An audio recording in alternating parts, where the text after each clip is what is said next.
Desventajas de sobrealimentar a sus bovinos. Brindar concentrados o suplementos en exceso a los bovinos del hato ganadero tiene efectos negativos en la eficiencia reproductiva y salud de estos. Todo exceso puede desencadenar problemas de salud que pueden afectar más adelante en la vida de los bovinos, sin importar si son bovinos para exposiciones, vacas lecheras en producción o novillos para ceba o producción de carne. La sobrealimentación en bovinos puede afectar la salud productiva del hato. En ganado especializado en producción de leche, la nutrición tiene efectos sobre enfermedades metabólicas, manifestándose en problemas locomotores, reproductivos y digestivos.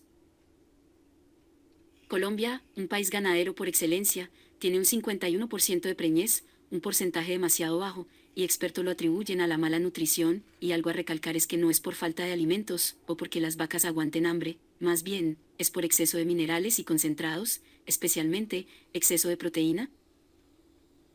La sobrealimentación en machos trae problemas como obesidad y en consecuencia problema de aplomos, lo cual afecta la conducta sexual del bovino. La obesidad en toros ha sido asociada con reducción del perímetro escrotal, calidad seminal y reservas de esperma epidimales.